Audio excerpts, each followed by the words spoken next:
Wire strength theory, wire strength theory जिसको आप हिंदी में बोलते हो वायर का तनाव सिद्धांत क्या होता है, इसकी लिमिटेशन क्या होती हैं, आज सब कुछ इस लेक्चर में कवर करने वाले हैं। बीएससी 5th सेमेस्टर केमिस्ट्री का एक मोस्ट इंपॉर्टेंट टॉपिक है, तो छोड़ना बिल्कुल नहीं है। यूनिट फर्स्ट का नाम आपको याद आई, chemistry of alkanes and cycloalkanes, और पेपर फर्स्ट का नाम है ऑर्गेनिक सिंथेसिस है। तो चलिए फिर शुरू कर देते हैं एक most important topic wire strength theory, जो इस साल एग्जाम पेपर में पक्का पूछा जाएगा और मार्क्स आपको दिलवा के जाएगा, मानो या ना मानो। चलिए डाल दो हेडिंग बेटा, डाल दो हेडिंग वायर स्ट्रेंथ थ्योरी। आज धमाकेदार लेक्चर होने वाला है, BAE वायर, ठीक है, वायर स्ट्रेंथ थ्योरी यानी कि वायर स्ट्रेंथ थ्योरी। डालो हेडिंग, अरे डाल दो बेटा वायर स्ट्रेंथ थ्योरी, रुको मत, हाथ मत रोको, चलाए जाओ, पेपर का ज़्यादा टाइम बचा नहीं है। Wire strength theory, okay sir डाल दिया, डाल दिया। बता दो ये क्या होती है। ये बहुत बढ़िया होती है, बहुत शानदार होती है, ऐसी होती है जो एग्जाम पेपर में आने वाली होती है, ठीक है। तो वायर स्ट्रेंथ थ्योरी, ठीक है ठीक है ठीक है ठीक है, बता दो। तो जरा ध्यान देना, एडोल्फ बोन बायर ने, यानी कि एडोल्फ बोन बायर ने सन 1885 में साइक्लो एल्केन की स्टेबिलिटी को समझाने के लिए इस थ्योरी का प्रतिपादन किया। किस चीज की? साइक्लो एल्केन की स्टेबिलिटी। याद कर लो, एक लाइन याद कर लो, stability of cycloalkane. Cycloalkane की स्टेबिलिटी को समझाने के लिए, ठीक है, एडोल्फ बोन बायर ने सन 1885 में वायर तनाव सिद्धांत कहते हैं उसको हिंदी में, यानी कि वायर स्ट्रेंथ थ्योरी का प्रतिपादन किया है। क्या ये लाइन क्लियर हुई? पहली लाइन सबसे पहले यही लिखी जाती है, तभी तो हम आगे बढ़ेंगे, वरना आगे कैसे? लिखने का तरीका होता है, लिखने का एक तरीका होता है, यानी कि बात ये है, अब बस यही है। अब क्या बात है यार, क्या यही है? चलो देख लेते हैं। तो लाइन पे जरा थोड़ा फोकस करना बेटा ठीक से। मैं स्टार बना के लिखता हूँ, और लो स्टार बनाया। तो साइक्लो एल्केन, साइक्लो, ठीक है बेटा, cycloalkane, okay sir okay, cycloalkane, ठीक है बेटा, लाइन पे ध्यान देना। साइक्लो एल्केन की स्टेबिलिटी, साइक्लो एल्केन की स्टेबिलिटी, ठीक है, साइक्लो एल्केन की स्टेबिलिटी को स्पष्ट करने के लिए, क्या करने के लिए बेटा? स्पष्ट करने के लिए। लाइन पे ध्यान देना, मैं जो लिखवा रहा हूं, ठीक है, साइक्लो एल्केन की स्टेबिलिटी को स्पष्ट करने के लिए, ठीक है, एडोल्फ बोन बायर ने, एडोल्फ, ठीक है सर, एडोल्फ बोन बायर ने, okay sir, Adolf von Baeyer ने सन 1885 में, फोकस करें लाइन पर, 1885 में, मत छोड़ना इस टॉपिक को, सन 1885 में, ठीक है, एक थ्योरी का प्रतिपादन किया, एक थ्योरी का प्रतिपादन किया, एक थ्योरी का प्रतिपादन किया, ओके सर, एक थ्योरी का प्रतिपादन किया। ओहो क्या बात है सर, प्रतिपादन किया, ठीक है, जिसे हम क्या बोलते हैं? जिसे वायर स्ट्रेन थ्योरी कहते हैं, जिसे वायर, ठीक है बेटा, स्ट्रेन यानी कि वायर्स का तनाव सिद्धांत, जिसे wire strain, STRAIN, wire strain theory कहते हैं। ओहो क्या मिलता जुलता लाइन है, थ्योरी कहते हैं, थ्योरी कहते हैं। सबसे पहले हमने ये कंसेप्ट क्लियर कर लिया कि वायर स्ट्रेन थ्योरी समझाती क्या है? साइक्लो एल्केन की स्टेबिलिटी को समझाती है। समझ में आया? बिल्कुल क्लियर एकदम। तो वायर स्ट्रेन थ्योरी के, Baeyer strain theory cycloalkane की स्टेबिलिटी को दर्शाती है। अब कैसे दर्शाती है वो भी हम देखते हैं, ठीक है। ये थ्योरी का प्रतिपादन किया जिससे वायर स्ट्रेन थ्योरी कहते हैं। अब इस थ्योरी की निम्नलिखित अवधारणाएं होती हैं, ठीक है बेटा। इस थ्योरी के पीछे किसका हाथ है? एडोल्फ बोन बायर का। इस थ्योरी की निम्नलिखित अवधारणाएं हैं। बात को समझो यार, बात को समझो। इस थ्योरी की निम्नलिखित अवधारणाएं हैं, अवधारणाएं, ठीक है, इस थ्योरी की निम्नलिखित अवधारणाएं हैं, ठीक है बेटा। अरे यार पढ़ाई तो इजी है, पढ़ना भी इजी है, ठीक है, लेकिन मन में ठानना पड़ता। तो इस थ्योरी की निम्नलिखित अवधारणाएं हैं। पहली अभिधारणा जो है ना वो ये होती है, इसकी लाइन पे फोकस करना, बड़ी शानदार होती है। अभी तनाव उत्पन्न नहीं हो रहा, सिर्फ एक लाइन लिखवाऊंगा। जब sp3 हाइब्रिड रिंग बनती है तो एक तल में होती है और जो बोन एंगल होता है वो 109 डिग्री 28 मिनट के बराबर नहीं होता। ये जो एंगल में डेविएशन हुआ ना, यानी कि एंगल में जो स्ट्रेन उत्पन्न हुआ है या फिर एंगल में विचलन उत्पन्न हुआ है, यही सब कुछ होता है। मैंने क्या बोला, पहला नंबर कि जब sp3 हाइब्रिड रिंग बनती है, मेरी लाइन पे जरा ध्यान देना, sp3 हाइब्रिड रिंग बनती है, sp3 हाइब्रिड रिंग बनती है, जब sp3 हाइब्रिड रिंग बनती है, ठीक है सर, जब sp3 हाइब्रिड रिंग बनती है, ओके, कि जब sp3 हाइब्रिड रिंग बनती है तो, ठीक है, तो वह एक तल में होती है, तो वह एक तल में हो, तो वह एक तल में होती है, तो वह एक, ठीक है, तल में होती है, तो वह एक तल में होती है, तथा बॉन्ड एंगल जो होता है, तथा बॉन्ड एंगल जो होता है वो 109 डिग्री 28 मिनट, जिसको आप बोलोगे 109.5 डिग्री, ठीक है, होता है, के बराबर नहीं होता। बॉन्ड एंगल 109 डिग्री 28 मिनट के बराबर नहीं होता,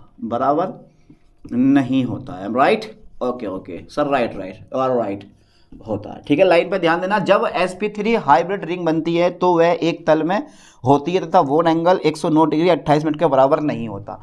जब बॉन्ड एंगल 109 डिग्री 28 मिनट के बराबर नहीं है तो जो कोण में विचलन हुआ है, ठीक है, कोण में विचलन हुआ है वो क्या चीज होगी, फिर जो कोण में विचलन होगा वो क्या चीज होगी। देखो इसका जो सेकंड नंबर है ना, अभी क्लियर हो जाएगा, बिल्कुल सेकंड नंबर से बिल्कुल क्लियर हो जाएगा, ध्यान देना। कोण में यह विचलन साइक्लोएल्केन के स्थायित्व पर निर्भर करता है, यानी कि कोण में यह विचलन साइक्लोएल्केन की स्टेबिलिटी पर निर्भर करता है, समझ में आया।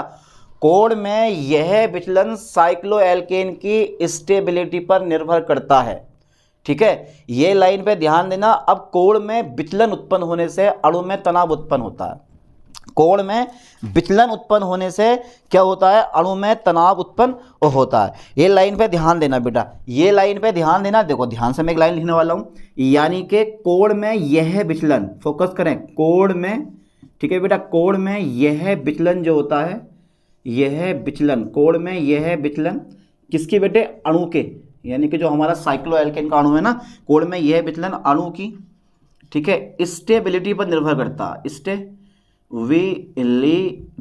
कोण में यह विचलन साइक्लोएल्केन की स्टेबिलिटी पर क्या करता है बेटा, निर्भर करता है। लाइन पे फोकस करते हैं, निर्भर करता है, एम राइट, लिख रहा, दिखाई दे रहा, करता है, कोण में यह विचलन अणु की स्टेबिलिटी पर निर्भर करता है, यानी कि अणु की स्टेबिलिटी कोण में विचलन पर डिपेंड करती है, यानी कि कोण में यह विचलन अणु की स्टेबिलिटी पर निर्भर करता है। मतलब ये कि स्टेबिलिटी जो होती है वो इसी विचलन पे, कोण में विचलन पर निर्भर करती है, या कोण के विचलन पर निर्भर करती है। कौन ये स्टेबिलिटी कोण के विचलन पर निर्भर करती है। कोण का विचलन जितना ज्यादा होगा अणु उतना अधिक अनस्टेबल होगा, अस्थायी होगा। कोण में विचलन जितना ज्यादा होगा अणु उतना अधिक क्या होगा, अनस्टेबल होगा। चलो अभी देखते हैं आपको। तो कोण में यह विचलन अणु की स्टेबिलिटी पर निर्भर करता है, और कोण में विचलन उत्पन्न होने से, फोकस करना बेटा, इसी के आगे कहा है क्योंकि वहां पर आएगा नहीं। कोण में विचलन उत्पन्न होने से, कोण में विचलन, बेटा लाइन पे ध्यान देना। चलो मैंने ना एक दो, चलो दो ही बार, कोण में विचलन उत्पन्न होने से, ठीक है सर, कोण में विचलन उत्पन्न होने से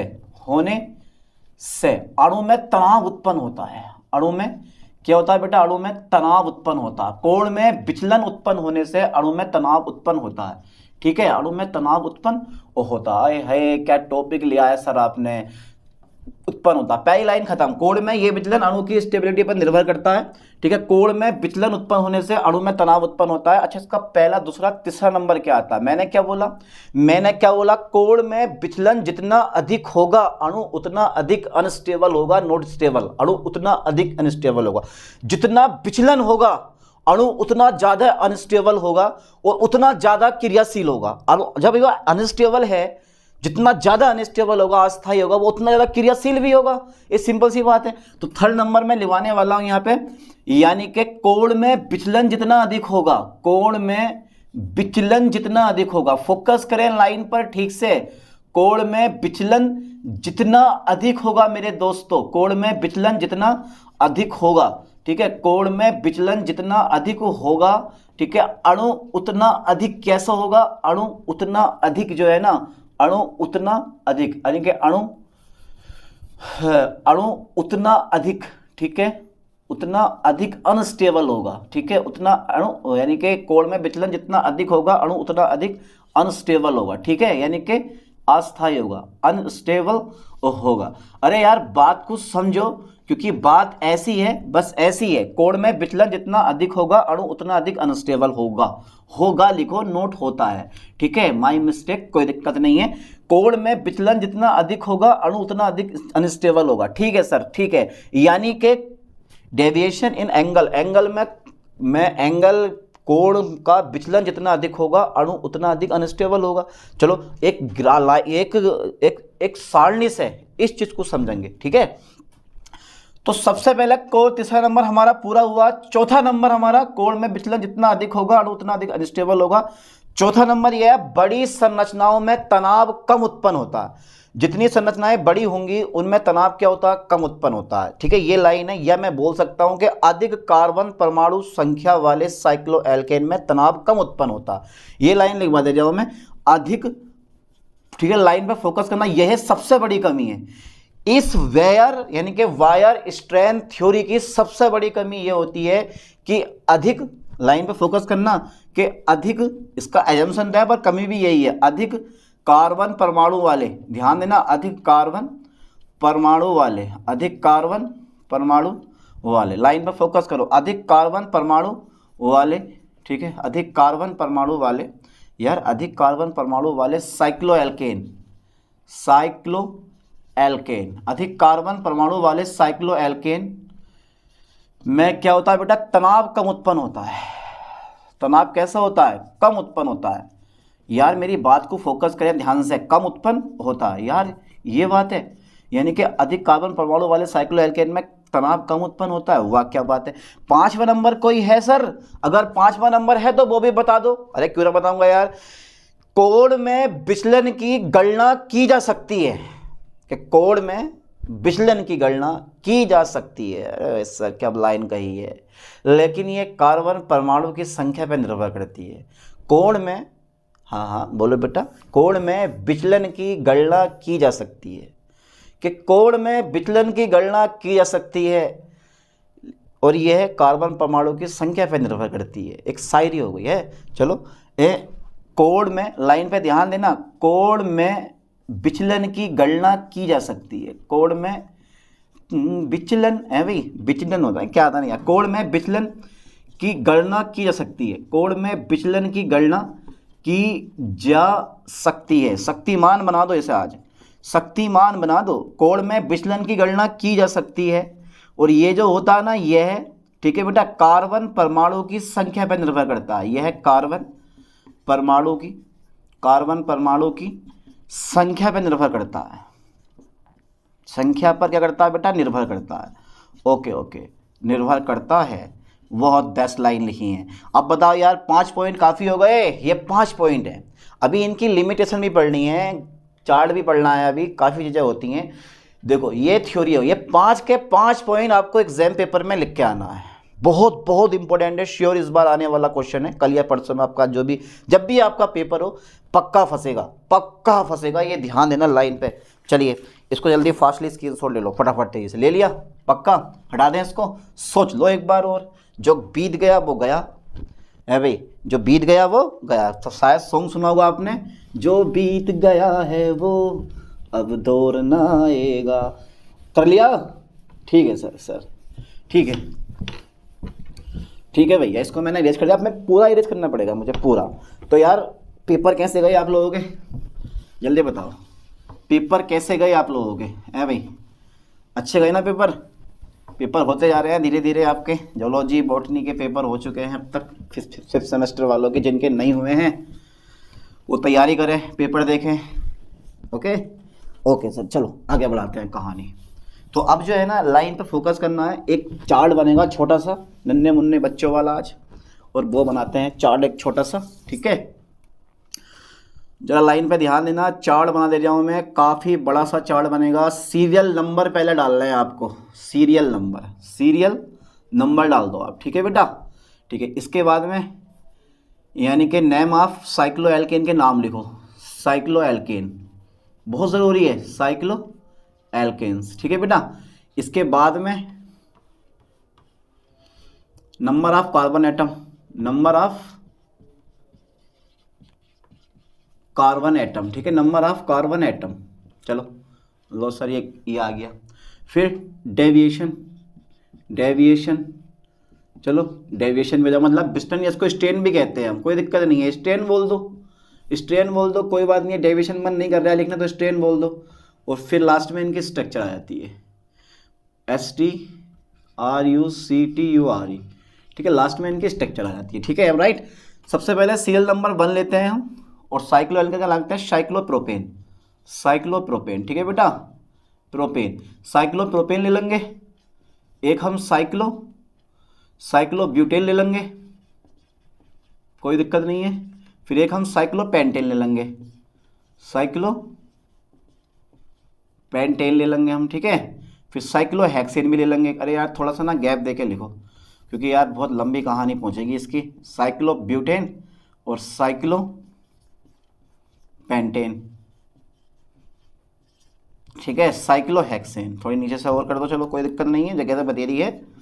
साइक्लोहेक्सेन, ठीक है बेटा, और साइक्लोहेप्टेन, साइक्लोहेप्टेन, और इस तरह से हेप्टेन, साइक्लोपेंटेन, साइक्लोब्यूटेन, चलो मैंने ब्यूटेन कर दिया इसको, ठीक है, छोटा वाला बना दिया, साइक्लोहेप्टेन। चलो ये यहाँ से जो है ना लाइन थोड़ी सी और बड़ी बड़ी कर दो, ताकि हमें कोई दिक्कत ना। बस ऑक्टेन मत लो यार, ऑक्टेन मत लो, बट ऑक्टेन वाला ये मैं करवा दूंगा, कोई दिक्कत नहीं है। 1 2 3 4 एंड 5 कम दिखाई दे रहा है, अब दिखाई दिया पूरा, मैं दिख रहा हूँ, ऐसे दिखता रहूँगा, टेंशन मतलब तुम्हें। तो साइक्लोप्रोपेन जो है ना, इसमें कार्बनों की संख्या कितनी होती है? 3 होती है। इसमें क्या होती है? 4 होती है। पेंटेन में 5 होती है, इसमें 6 होती है। इसमें कितनी होती है? 7 होती है। चलिए डेविएशन देख लेते हैं। एक फॉर्मूला आता है, ये लाइन पे ध्यान देना, यानी कि अणु में विचलन ज्ञात करने का एक फॉर्मूला होता है। मैंने कितने नंबर लिखे हैं? मैंने 5 नंबर मैंने लिख दिए हैं, यानी कि कार्बन परमाणु की संख्या पर निर्भर करती है ना, यही तो लिखा है ना, कार्बन परमाणु की संख्या पर निर्भर करती है। यानी कि जो लास्ट 5वां नंबर था मेरा, वो ये था कि कोण में विचलन ज्ञात किया जा सकता है जो कार्बन परमाणु की संख्या पर निर्भर करती है। अब इसका फॉर्मूला आता है, एक फॉर्मूला याद लिख लेना नीचे 5वें नंबर के नीचे। इससे पहले जो है ना एक फॉर्मूला लिख लेना आप, ये वाला डेविएशन का, ये रह गया यार फॉर्मूला, ध्यान नहीं रहा लिखवाने का। इसका डेविएशन का जो फॉर्मूला आता है ना, वो आता है फॉर्मूला, वो आता है 1/2, ठीक है, 109 डिग्री 28 मिनट माइनस के अल्फा, ये पहला फॉर्मूला लिखो साइड में, ठीक है। लिख लिया ये वाला फॉर्मूला, तो 5वें पॉइंट के नीचे ये वाला फॉर्मूला लिख लो, क्योंकि ये फॉर्मूला बहुत काम ये ध्यान नहीं रहा। लिखो पहले फॉर्मूला लिखो, लिख लिया, ये साइड में कहीं लिख लो, कि पेपर में लिख के आना है इस फॉर्मूले को पक्का, ठीक है। चलो अब आगे बढ़ाते हैं, अब आगे बढ़ा दो सर, थोड़ा आगे बढ़ाते हैं, कोई दिक्कत नहीं है। चलो लो आगे बढ़ा देते हैं, ये बढ़ा दिया आगे है। अब बेटा अब जरा ध्यान देना, साइक्लोप्रोपेन में आते हैं हम 1/2, ठीक है सर, 109 डिग्री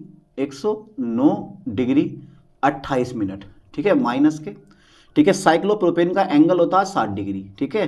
तो अब कितना आ जाएगा सर? अब कितना आ जाएगा मुझे भी नहीं पता सर, कितना आ जाएगा, चलिए मैं देखता हूँ एक बार। ये 109 डिग्री है, लाइन पे ध्यान देना, 109 डिग्री 28 मिनट। बट आप जानते हैं कि 1 डिग्री जो होता है ना, वो 60 मिनट के बराबर होता है ना। तो अब मैं मिनट को जब सेकेंड डिग्री में कन्वर्ट करूँगा, तो ये आ जाएगा 109 डिग्री प्लस के 28/60, ठीक है, डिग्री में आ जाएगा ये, ठीक है। क्योंकि 28 है ना गुणा वाला भाग में, तो 1 मिनट में 1 डिग्री बटा 60 हो जाएंगे, तो 60 से भाग करेंगे 28 में, तो ये आगा। अभी चलो मैं भाग करके दिखा रहा हूँ आपको, कभी सोचो कि यार सर कैसे हो रहा है ये।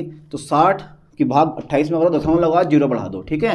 तो कितनी बार गया तुम्हारे पास? 6 चौक 24, ठीक है, ये 6 चौक 24, 240 बार गया, 0, 8 में 4 घटाएगा तो 4 बजे तुम्हारे पास 0 आ गया, 400 आ गया। 6 से भाग कर लो, 40 में 6 छंग 36, तो 0.46 आ रहा है हमारा, है ना। 109 डिग्री प्लस 0.46 है ना डिग्री। अब जब इनको जोड़ोगे तो कितना हो जाएगा? ये 109.46, और इसको हम मानते हैं पता है कितना? 109.5 डिग्री, ठीक है। 0.46 जो है ना वो 5 डिग्री के बराबर है। क्यों बराबर है? क्योंकि हम आगे चलते रहेंगे, 4 6 फिर पता नहीं क्या क्या आते रहेंगे, तो एक संख्या बढ़ा के लिख देते हैं। तो 109.5 डिग्री हमारा ये हो गया। ठीक है, अब लाइन पे ध्यान देना, 109.5 डिग्री में से क्या करना है आपको, 60 डिग्री घटा देना है। ठीक है, लाइन पे ध्यान देना। तो 60 डिग्री घटा दो, 60 डिग्री माइनस कर दो। ठीक है, जीरो लगा के 5 आ जाएगा मेरा, 9 में से 0 घटाया 9 आ जाएगा। ठीक है, फिर 10 में से 6 घटाया 4 आ जाएगा। 49.5 आ गया, 2 से भाग कर दो, 2 से भाग करो, चलो 2 से भाग कर दो बेटा, 2 दूनी 4 दिख रहा आप लोगों को। ठीक है, 2 पंजे 2 चौक 8 बचा 1, 2 सत्ते 14, फिर 2 ये 24.75, 24.75 लाइन पे ध्यान देना, इसका आ गया 24.75 डिग्री आ गया। ठीक है, am right, okay sir, okay 24.75 degree, क्योंकि ये जो है ना 109.5 डिग्री के बराबर हो गया, उसमें से 60 घटाया कितना बचा, 49.5 डिग्री बचा, 2 से भाग करा, 2 से डिवाइड करेंगे तो 24.7। तो डेविएशन इस तरह से निकाल सकते हो। कितना इजी है बताओ, ज़्यादा डिफिकल्ट है निकालना? अरे यार जब मेरे साथ हो तो पूरा करवाऊंगा, डरो मत, घबराओ मत। ठीक है, चलो देखो फिर। तो साइक्लोप्रोपेन का आ गया। साइक्लोब्यूटेन जो है ना, इसका भी सेम ऐसे ही होता है। अभी ना एक चीज़ और है, इसको मैं इरेज कर दूँ क्योंकि इसका हमारे पास कोई काम भी तो नहीं रहा ना। उतार लो, स्क्रीनशॉट ले लो इसका। ठीक है, स्क्रीनशॉट ले लो इसका, कोई दिक्कत नहीं है ना। चलो बेटा लो स्क्रीनशॉट, सर ले लिया स्क्रीनशॉट, पक्का आगे बढ़ाऊँ? सर बढ़ा दो। ठीक है, बहुत बहुत मोस्ट टॉपिक है ये, बहुत बहुत मोस्ट टॉपिक, एग्जाम पेपर की दृष्टि से बहुत बहुत मोस्ट टॉपिक है। चलिए ये वाला आ गया हमारा 1/2। ठीक है सर, 109 डिग्री 28 मिनट माइनस के, ठीक है, इसका जो एंगल होता है ना वो 90 डिग्री का होता है। अब घटाओ बेटा, आप घटा पटा के जब निकालोगे ना, जैसे मैंने करा 105.9 में से 109.5 डिग्री में से 90 घटा दो, फिर उसका आधा कर दो, तो ये आ जाएगा 9.75 डिग्री। ठीक है बेटा, ऐसे ही साइक्लोपेंटेन की बात करेंगे, 109 डिग्री 28 मिनट माइनस के साइक्लोपेंटेन, इसका एंगल होता है इसका 108 डिग्री, 108 डिग्री। ठीक है, इसका एंगल 108 डिग्री का होता है, तो ये आता है 0.75 डिग्री। ठीक है, ऐसी बात करेंगे हम साइक्लोहेक्सेन की, 1/2। ठीक है, 109 डिग्री 28 मिनट माइनस के इसका होता है एंगल 120 डिग्री का साइक्लोहेक्सेन का, तो ये आता है माइनस के 5.75 डिग्री। ठीक है बेटा, लाइन पे ध्यान देना। ऐसे साइक्लोपेंटेन का 1/2 109 डिग्री 28 मिनट माइनस के होता है इसका एंगल 128.58 डिग्री होता है। घटाओगे तो ये आ जाएगा, इसका आ जाएगा बेटा, इसका थोड़ा सा बड़ा सा आता है, यानी कि इसके बराबर आता, पर आता माइनस में है, -9.54 डिग्री, इतना डेविएशन हो जाता है। ठीक है, लाइन पे ध्यान देना। ये सब मैंने कंफर्म कर दिया, लिख दिया, कोई दिक्कत नहीं है। अब इनकी थोड़ी सी स्ट्रक्चर, साइक्लोप्रोपेन की स्ट्रक्चर ये होती है, क्योंकि इसका एंगल जो होता है ना वो 160 डिग्री का होता है। थोड़ा बड़ा का बना दो, चलो स्ट्रक्चर काफ़ी बड़ी का बनाओ ताकि जो है समझ में आ जाए आपकी। इतनी बड़ी सही है, ये एंगल 60 डिग्री का हो गया। अच्छा, साइक्लोब्यूटेन के बना लो, चारों कोने चित्त। ठीक है, स्क्वायर बनाना है, स्क्वायर ये वाला कोण कितने हो गया हमारा, 90 का हो गया। साइक्लोपेंटेन बना लो, 5 कोने वाला ये। ठीक है, ये इसका ये वाला कोण कितना हो गया, 108 डिग्री का हो गया। ऐसे साइक्लोहेक्सेन बना लो, बेंजीन टाइप का, बस अंदर बॉन्ड नहीं बनाने हैं, कितना हो जाएगा, 120 डिग्री का हो गया। ऐसे साइक्लोहेप्टेन बना लो, ये वाला ये 1 2 3 है, अबे हाँ ये 1 2 3 4 5, ठीक है, 6 और ये हमारा 7। ठीक है, ये इस टाइप से ऐसा कर लो, ये कर लो, फिर ये एक भुजा बढ़ा देनी है बस। ये एंगल 128, ठीक है, 128.58 डिग्री, 128.58 डिग्री होता। तो ये इसका इतना आ जाता, बस काफ़ी हो गया साइक्लोहेप्टेन का, है ना। बनाओ जल्दी, इस चार्ट को बहुत ज़रूरी है, बहुत इंपॉर्टेंट है। ठीक है, बस ज़्यादा कुछ नहीं करना है, ये मुझे जब इसे ग्राफ ही बनवाना है, इसका चार्ट ले, इसका मतलब स्क्रीनशॉट ले लो स्क्रीनशॉट। और ये जो आप मैंने सारणी बनवाई है ना, ये वाली, ये जो टेबल मैंने बनवाई है, अगर पेपर में ये टेबल बना के आ गए ना तो श्योर 100% पूरे नंबर मिलेंगे, क्योंकि एग्जामिनर आपकी थ्योरी नहीं पढ़ेगा। कभी आप सोच रहे हो कि थ्योरी पढ़ेगा, एक तो वो सन देखेगा 1885, और दूसरा पॉइंट जो है वो देखेगा फॉर्मूला अपना फॉर्मूले पे ध्यान देना, बड़ा सा ब्लू पेन से लिख के आना और गोल घेरे में चमा के कि हाँ भाई मुझे नॉलेज है, और ये चार्ट बना के आना है, बिना चार्ट बनाए छोड़ के मत आना। तभी मैं बोल रहा हूँ चार्ट बहुत ज़रूरी है, बिना चार्ट के मत छोड़ के आना, ठीक है। चलिए अब इसकी ना लिमिटेशन पढ़ लेते हैं, बस पूरा हो गया। लिमिटेशन पढ़ लेता हूँ मैं इसकी, लिमिटेशन, ठीक है बेटा, limitation, limitation, okay okay okay okay. अरे हाँ, इसमें एक चीज़ और लिखवा दे रहा हूँ मैं तुम्हें यार। चलो ये जो तुम्हारे पास माइनस, जो ये तुम्हारे पास प्लस वाले हैं ना, प्लस वाले प्लस अंदर की ओर, और माइनस जो है वो बाहर की ओर डेविएशन दर्शाता है। प्लस जो होता है वो अंदर की ओर, माइनस बाहर की ओर डेविएशन दर्शाता है। पहले ये लिख लो लाइन नोट करके, मुख्य लाइन है ये वाली, नोट करके लिखो, ठीक है। प्लस जो होता है वो अंदर की ओर, प्लस अंदर की ओर, ठीक है बेटा, प्लस अंदर की ओर, तथा माइनस जो होता है, ना ये वाला माइनस, ठीक है, बाहर की ओर, ठीक है, डेविएशन को दर्शाता है, ठीक है, दर्शाता है। अब एक चीज़ और मैं आपको बताऊं, पहला पॉइंट, चलो अब एक चीज़ मैं आपको बताता हूं कि प्लस अंदर की ओर, माइनस बाहर की ओर डेविएशन को दर्शाता है। पॉइंट पे ध्यान देना है, अब ये बताओ ज़्यादा स्टेबल कौन है। जो हमने डेटा सीखा वो क्या सीखा कि ये ज़्यादा स्टेबल है, ये ज़्यादा स्टेबल है, ये ज़्यादा स्टेबल है। कौन सा ज़्यादा स्टेबल है, ये वाला, ये वाला, ये वाला। तो लाइन पे ध्यान देना, मैंने बोला है कि विचलन, कोण में विचलन जितना अधिक होगा अणु उतना अधिक अनस्टेबल होगा। विचलन यहाँ पर सबसे ज़्यादा, तो ये सबसे ज़्यादा अनस्टेबल होता है, ठीक है, सबसे ज़्यादा अस्थायी होता है, सबसे ज़्यादा क्रियाशील होता है। अब जैसे जैसे हम नीचे की ओर बढ़ते रहेंगे, स्टेबिलिटी क्या होगी, बढ़ती रहेगी, क्योंकि सबसे ज़्यादा अनस्टेबल तो ये है ना। उसके बाद ये और कम अनस्टेबल होगा, ये और कम अनस्टेबल होगा, ये और कम, मतलब स्टेबिलिटी लगातार बढ़ती जाती है। ये लाइन पे ध्यान देना, स्टेबिलिटी यानी कि जो डेविएशन है, जो विचलन है हमारा, उस विचलन के व्युत्क्रमानुपाती होती है स्टेबिलिटी। विचलन कम होगा, स्टेबिलिटी ज़्यादा होगी, विचलन ज़्यादा होगा, स्टेबिलिटी क्या होगी तुम्हारे पास, कम होगी। इस लाइन को ध्यान देना, विचलन ज़्यादा है, स्टेबिलिटी कम होगी, तभी तो ये सबसे अधिक अनस्टेबल है, ठीक है। विचलन कम है, स्टेबिलिटी ज़्यादा होगी, विचलन अधिक है, स्टेबिलिटी कम होगी। इसका मतलब है सबसे ज़्यादा विचलन जो है साइक्लोप्रोपेन में हुआ तो सबसे ज़्यादा, ठीक है, अस्थायी होता है, मतलब सबसे कम स्टेबल होता है, उससे ज़्यादा स्टेबल होता है, उससे ज़्यादा स्टेबल होता है। तो मैं इस लाइन को लिखने वाला हूँ कि C1 से C, जो मेरे पास कार्बन है ना, C3 से C5 तक, C3 से कहाँ तक बेटा, C5 तक, ठीक है। कोण में विचलन जो होता है ना, विचलन घटता है। कोण में विचलन क्या होता है बेटा, घटता है, ठीक है। कोण में विचलन क्या होता है, घटता है, तथा स्टेबिलिटी जो होती है ना, बढ़ती है, तथा स्टेबिलिटी क्या होती है, बढ़ती है, ठीक है, स्टेबिलिटी बढ़ती है। लाइन पे फोकस करना, ठीक है। C3 से C5 तक, ठीक है, कोण में विचलन कैसा होता है, घटता है, तथा स्टेबिलिटी बढ़ती है। इसका मतलब ये हुआ साइक्लोब्यूटेन जो होता है वो साइक्लोप्रोपेन से ज़्यादा स्टेबल होता है, ऐसी साइक्लोपेंटेन जो है वो साइक्लोब्यूटेन से ज़्यादा स्टेबल होता है। तो कोण में विचलन जितना कम होगा अणु उतना ज़्यादा क्या होगा, स्टेबल होगा। ये लाइन पे ध्यान देना, ठीक है। कोण में विचलन जितना कम होगा अणु उतना ज़्यादा स्टेबल होगा। तो C3 से C5 तक स्टेबिलिटी बढ़ती है, C3 से C5 तक स्टेबिलिटी बढ़ती है, क्योंकि कोण में विचलन घटता है। तो मैंने क्या बोला, कोण में विचलन जितना अधिक, मैंने एक लाइन ये लिखवाई है कि कोण में विचलन जितना अधिक होगा अणु उतना ज़्यादा अनस्टेबल होगा। सिंपल सी बात है, इसमें विचलन सबसे ज़्यादा है तो सबसे ज़्यादा अनस्टेबल ये वाला है, ठीक है। तो सबसे ज़्यादा क्रियाशील भी ये होता है, ठीक है। चलो आप आगे देखते हैं, ये दो लाइनें नोट करो बढ़िया करके। C3 से C5 तक कोण में विचलन क्या होता है, घटता, तथा स्टेबिलिटी क्या होती है हमारी, बढ़ती है, राइट। चलो आगे देखते हैं। तो प्लस अंदर की ओर था, माइनस बाहर की ओर डेविएशन को दर्शाता। तो यहाँ तक जल्दी फास्टली स्क्रीनशॉट ले लो, क्योंकि मैं इसको इरेज करने वाला हूँ। ले लिया, ठीक है, हटा दें इसको अब, पक्का सोच लो। सारणी गई तो सब कुछ गया, ओके सर, ओके, चलो हटा दो इसको।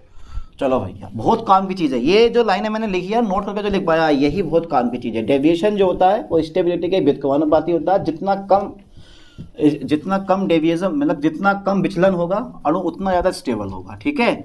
ओके। और एक चीज़ और मैंने माइनस वालों में ज़्यादा डिस्कस करा नहीं है, वो बताऊंगा क्यों नहीं करा है। मतलब जितने भी माइनस आ रहे हैं जिनके, उनके बारे में मैंने ज़्यादा डिस्कस नहीं करा। क्यों नहीं करा, क्योंकि मैंने तुम्हें लिखवाया था कि अधिक कार्बन परमाणु संख्या वाले साइक्लोएल्केन जो होते हैं वो में कम तनाव उत्पन्न होता है। उन चीज़ की ये थ्योरी व्याख्या नहीं कर सकी, उस चीज़ की थ्योरी ये मतलब उस चीज़ की व्याख्या ये थ्योरी नहीं कर सकी, ठीक है नहीं, इसलिए उनमें ज़्यादा डिस्कस करा नहीं। चलो देखो यार, डाल दो लिमिटेशन इसकी फास्टली। क्या डालोगे heading? Limitation, limitation. Okay sir, okay. चलिए, तो पहली लिमिटेशन कौन सी है? सिमाय डाल दो बेटा लिमिटेशन। तो पहली जो लिमिटेशन है ना वो ध्यान देना है। देखो साइक्लोब्यूटेन, देखो आप साइक्लोब्यूटेन दिखाई दे रहा है? हाँ सर दिखाई दे रहा है साइक्लोब्यूटेन। तथा साइक्लोहेप्टेन, देखो साइक्लोहेप्टेन, साइक्लोब्यूटेन तथा साइक्लोहेप्टेन दिखे दोनों के दोनों, दिख गए। दोनों का जो विचलन है वो लगभग समान है। एक का प्लस के 9 पॉइंट कितना तुम्हारे पास 75 है और एक का माइनस के 9.54 है। दोनों का लगभग कैसा है? समान है ना। तो साइक्लोब्यूटेन तथा साइक्लोहेप्टेन, साइक्लोहेप्टेन, ठीक है बेटा, दिख रहा है आप लोगों को? ये हैप क्योंकि दिखाई नहीं दे रहा होगा, ये बहुत हल्का लिखा गया, ठीक है। तो साइक्लोब्यूटेन तथा साइक्लोहेप्टेन, हेप्टेन दोनों का विचलन, दोनों का विचलन कैसा है बेटा? दोनों का विचलन लगभग समान है ना। लगभग कैसा? समान है, लगभग में लगभग समान है, ठीक है, समान है। दोनों समान स्थायी होने चाहिए, दोनों समान स्थायी होने चाहिए, दोनों समान स्थायी होने चाहिए, होने चाहिए, दोनों समान स्थायी होने चाहिए, ठीक है बेटा। परंतु जो साइक्लोहेप्टेन होता है ना, परंतु साइक्लोहेप्टेन जो होता है, परंतु साइक्लोहेप्टेन जो होता है उस साइक्लोब्यूटेन से कम स्टेबल होता है, कम स्टेबल होता है, स्टेबल होता है, ठीक है। ये क्या है? यह, ठीक है, वायर स्ट्रेन थ्योरी की कमी है। यह wire strain, STRAIN, wire strain theory की कमी है, ठीक है। अच्छा, दूसरा नंबर देख लेते हैं। तो अब रीजन भी बता दूं तुम्हें मैं। देखो ये साइक्लोब्यूटेन का होता है 9.73 डिग्री और इसका होता है 9.54 डिग्री, क्योंकि इसका जो डेविएशन है वो, इसका जो डेविएशन है यानी कि इसका विचलन थोड़ा सा कम है ना, इसका विचलन थोड़ा सा ज़्यादा है, ओके, ठीक है। तो जब ज़्यादा है तो ये कम स्टेबल होना चाहिए था और इसका कम है तो इसलिए ज़्यादा स्टेबल होना चाहिए था थ्योरी के अकॉर्डिंग, कि विचलन जो होता है यानी कि स्टेबिलिटी विचलन के व्युत्क्रमानुपाती होती है। विचलन कम होगा, स्टेबिलिटी ज़्यादा होगी। तो सिंपल सी बात है, 9.73 डिग्री ये विचलन ज़्यादा है और ये विचलन थोड़ा सा कैसा हमारे पास कम है। जब ये विचलन थोड़ा सा ज़्यादा है तो इसकी स्टेबिलिटी जो है ना वो थोड़ी कम होनी चाहिए, इसकी स्टेबिलिटी ज़्यादा होनी चाहिए। तो यहाँ मैंने क्या लिखा? देखो साइक्लोहेप्टेन साइक्लोब्यूटेन से कम स्टेबल होता, उल्टा हो रहा है, ठीक है। होना चाहिए था ये वाला, ये कम स्टेबल और ये ज़्यादा स्टेबल, पर उल्टा हो गया कि साइक्लोहेप्टेन साइक्लोब्यूटेन से कम स्टेबल होता है। तो ये वायर स्ट्रेन थ्योरी की कमी है, ठीक है, इस चीज़ की ये व्याख्या नहीं कर सका। अच्छा, दूसरा नंबर जो आता है ना हमारा वो ये वाला आता, लाइन पे ध्यान देना। सेकंड नंबर ये वाला आता कि अधिक कार्बन परमाणु संख्या वाले, ध्यान देना, अधिक कार्बन, ओके सर, ओके, अधिक कार्बन परमाणु संख्या वाले, अधिक कार्बन परमाणु संख्या वाले, ठीक है, अधिक कार्बन परमाणु संख्या वाले साइक्लोएल्केन, साइक्लोएल्केन, ठीक है, कम स्थायी होते हैं, कम स्थायी होते हैं, कम स्थायी होते हैं। और यही सबसे होते हैं, यही सबसे बड़ी कमी है वायर स्ट्रेन थ्योरी में, ठीक है, ये सबसे बड़ी कमी रही बायर की। इसके बाद में जब आगे पढ़ेंगे ना आप, यानी कि बायर के तनाव सिद्धांत में जो संशोधन किया है वो तो अलग ही मजा आएगा पढ़ने में, ठीक है। तो अधिक कार्बन परमाणु संख्या वाले साइक्लोएल्केन कम स्थायी होते हैं। ये क्या है? यह है बायर तनाव सिद्धांत की, यह है बायर तनाव सिद्धांत की, यह बायर तनाव सिद्धांत की क्या है बेटा? ये बायर तनाव सिद्धांत की सबसे बड़ी कमी है, सबसे बड़ी कमी है। इस लाइन को ध्यान देना, सबसे बड़ी कमी है, ठीक है बेटा, सबसे बड़ी कमी यही वाली होती है। इससे बड़ी कमी आपको कहीं कुछ देखने को नहीं मिलेगी, ठीक है।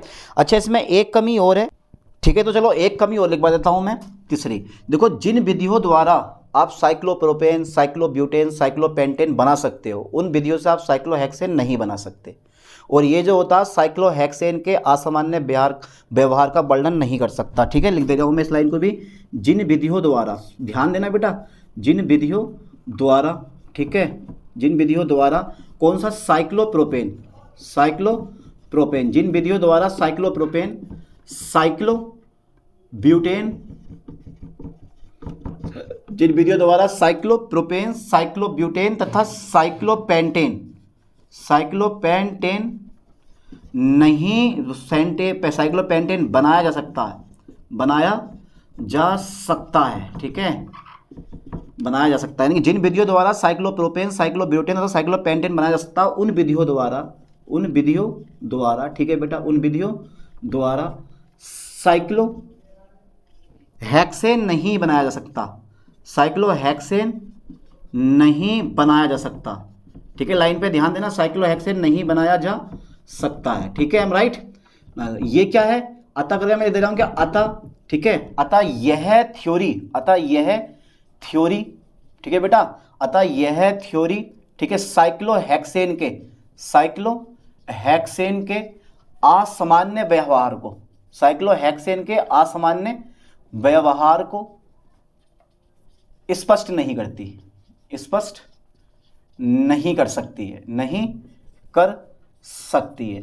तो यार ये बहुत ज़्यादा कमियां आई इसके अंदर, ठीक है, ये थ्योरी साइक्लोहेक्सेन के असामान्य व्यवहार को स्पष्ट नहीं कर सकती है। 3 लिमिटेशन लिखवा दी, 1-2 और है, पर वो लिमिटेशन लिखने की जरूरत नहीं है, 3 काफ़ी है, थ्योरी लिख के आओ। चलिए मिलते हैं नेक्स्ट वीडियो में नेक्स्ट लेक्चर के साथ। थैंक्स।